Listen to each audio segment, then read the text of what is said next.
জাতিসংঘের সাধারণ অধিবেশনের ফাঁকে ক্লিন্টন গ্লোবাল ইনিশিয়েটিভ লিডার স্টেজে বক্তব্য রাখছিলেন প্রধান উপদেষ্টা ড মোহাম্মদ ইউনূস। বক্তব্যের এক পর্যায়ে তিনি ছাত্র আন্দোলন সম্পর্কে বলতে গিয়ে এই আন্দোলনে সম্পৃক্ত উপস্থিত ছাত্র নেতাদের মঞ্চে ডাকেন। প্রধান উপদেষ্টার ডাকে সাড়া দিয়ে তার বিশেষ সহকারী ও ছাত্র আন্দোলনের অন্যতম নেতা মাহফুজ আলম ও ব্র্যাক বিশ্ববিদ্যালয়ের শিক্ষার্থী আয়েশা সিদ্দিকা তিথির সঙ্গে আরও একজন তরুণ মঞ্চে ওঠেন। ড ইউনূস সাবেক মার্কিন প্রেসিডেন্ট বিল ক্লিন্টন সহ উপস্থিত ব্যক্তিদের সামনে তাদের পরিচয় করিয়ে দেন, তুলে ধরেন তাদের অবদান। কিন্তু মঞ্চে ওঠা তৃতীয় ব্যক্তি ছিলেন অনুপ্রবেশকারী, যাকে চেনেন না উপস্থিত অনেকেই। এই অনুপ্রবেশকারীর নাম জাহিন রাজিন, যিনি হাইড্রোকো প্লাস নামে একটি প্রতিষ্ঠানের প্রধান নির্বাহী কর্মকর্তা। পতিত শেখ হাসিনা সরকারের স্থানীয় সরকার মন্ত্রী তাজুল ইসলামের ঘনিষ্ঠজন। তার বাবা আবু সাখাওয়াত রবিন টেক্স গ্রুপের এমডি, যিনি আওয়ামী লীগের ডোনার হিসেবে পরিচিত।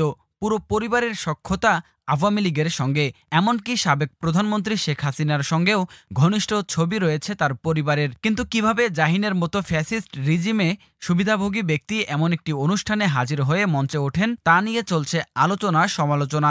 এ নিয়ে নিজেদের অবস্থান পরিষ্কার করেছেন প্রধান উপদেষ্টার বিশেষ সহকারী ও ছাত্র আন্দোলনের মাস্টারমাইন্ড হিসেবে পরিচিত মাহফুজ আলম। সামাজিক যোগাযোগ মাধ্যম ফেসবুকে জাহিনকে অনুপ্রবেশকারী উল্লেখ করেন তিনি। জানা গেছে জাহিন রোহান স্কটল্যান্ডের গ্লাসগো বিশ্ববিদ্যালয় থেকে বিএসসি করেছেন। দুবাইতে থাকেন। হাইড্রোকো প্লাস নামে একটি প্রতিষ্ঠানের প্রধান নির্বাহী তিনি। ব্যবসা রয়েছে দেশ বিদেশে, অস্ট্রিয়াতেও তার ব্যবসা রয়েছে। তার সঙ্গে ব্যবসায়িক সম্পর্ক আছে ইসরায়েল ও অস্ট্রেলিয়ারও। অবৈধভাবে এসব দেশ থেকে পণ্য আনেন দেশে। তিনি ইউনুস অ্যান্ড ইউথের 2021 সালের একজন ফেলো। এছাড়াও সিজিআই ফেলো তিনি। তার বোন রিজভানা রিদিতাও ইউনুস অ্যান্ড ইউথের ফেলো। 2020 সালে জাতিসংঘের ইয়াং লিডার ও পরে ইয়ুথ এনভয় মনোনীত হন। দেশ বিদেশে নানা পুরস্কার অর্জন করেছেন। সাবেক প্রধানমন্ত্রী শেখ হাসিনার পুত্র সজীব ওয়াজেদ জয়ের সঙ্গে রয়েছে তার সখ্যতা। বৈশ্বিক বিভিন্ন অনুষ্ঠানে বাংলাদেশের প্রতিনিধিত্ব করতে তিনি পররাষ্ট্র মন্ত্রণালয়েরও তালিকাভুক্ত ডেলিগেট, যিনি বিশ্বমঞ্চে বাংলাদেশকে প্রতিনিধিত্ব করেছেন আওয়ামী লীগ আমলে। তার বাবা আবু সাখাওয়াত রবিন টেক্স গ্রুপের এমডি। তিনি গুলশান ক্লাবের সাবেক সভাপতিও। আবু সাখাওয়াতের সঙ্গে গভীর সখ্যতা রয়েছে সাবেক স্থানীয় সরকার মন্ত্রী তাজুল ইসলামের। দুইজনের অনেকগুলো যৌথ ব্যবসাও রয়েছে। যমুনা ব্যাংকেও দুইজনের শেয়ার রয়েছে। সেই সুবাদে মন্ত্রীর সঙ্গে সখ্যতা গড়ে ওঠে জাহিনেরও। অনিয়মের মাধ্যমে হাতিয়ে নেন একের পর এক সরকারি প্রকল্প। কোটি কোটি টাকার প্রকল্প অবৈধভাবে নিজের প্রতিষ্ঠানের নামে তালিকাভুক্ত করলেও ফলপ্রসূ কাজ হয়নি এসব প্রকল্পে। ওয়াসার সাবেক এমডি তাকসিম এ খানের সঙ্গেও ঘনিষ্ঠতা রয়েছে জাহিনের। হাইড্রোকো প্লাস এলএলসি নামে বিদেশে একটি ইভেন্টেও অংশ নিয়েছেন তাকসিম, যার বেশ কিছু স্থিরচিত্র পাওয়া গেছে।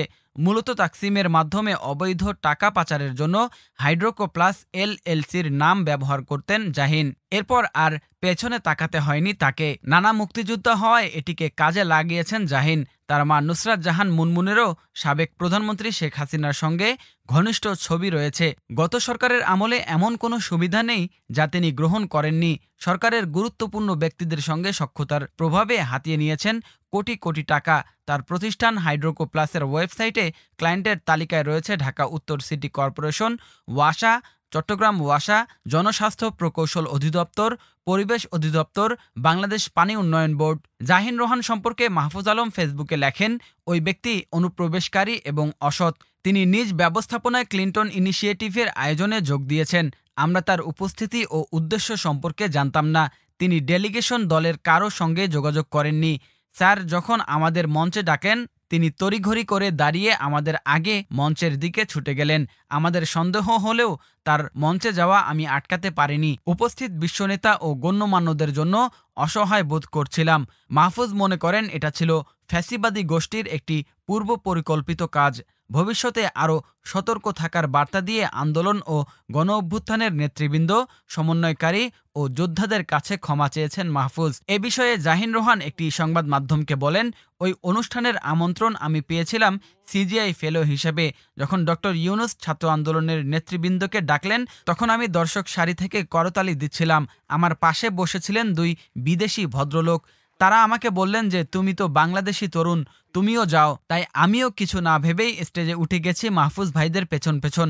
আমি 2021 সালের ইউনুস অ্যান্ড ইউথ ফেলো। আমার প্রতিষ্ঠান হাইড্রোকো প্লাসের কাজ এগিয়ে নিয়ে যাওয়ার জন্য আমি প্রফেসর ডক্টর ইউনুসের সঙ্গে দেখা করতে চাচ্ছিলাম। নিউ ইয়র্কে সিজিআই এর অনুষ্ঠানে ডক্টর ইউনুস আসবেন শুনে আমি খুবই খুশি হয়েছিলাম যে তার কাছাকাছি যাওয়ার একটা সুযোগ হবে। অন্যদিকে জাহিনের সাবেক ব্যবসায়িক পার্টনার মোহাম্মদ সানাউল গণমাধ্যমকে বলেন, বিশ্বমঞ্চে ডক্টর ইউনুস যে তিনজনকে পরিচয় করিয়ে দিয়েছেন এর একজন জাহিন রোহান রাজিন। সে একসময় আমার বন্ধু ও সহকর্মী ছিল।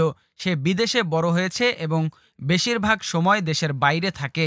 সে এই আন্দোলনের নেতা ও সমন্বয়ক তো দূরের কথা, সে আন্দোলনের বিপক্ষে ছিল। সে একজন ভণ্ড ও প্রতারক। সে চিহ্নিত আওয়ামী ফ্যাসিস্ট পরিবারের সন্তান। তার বাবা রবিন টেক্স গ্রুপের মালিক ও গুলশান ক্লাবের সাবেক প্রেসিডেন্ট। সে আওয়ামী লীগের পৃষ্ঠপোষকতায় 2020 সালে জাতিসংঘের ইয়াং লিডার ও পরে ইউথ এনভয় হয়। বহির্বিশ্বে সে আওয়ামী লীগের দালালি করে। ডক্টর ইউনুসের পাশে মঞ্চে দাঁড়ানো একটা ষড়যন্ত্রের অংশ।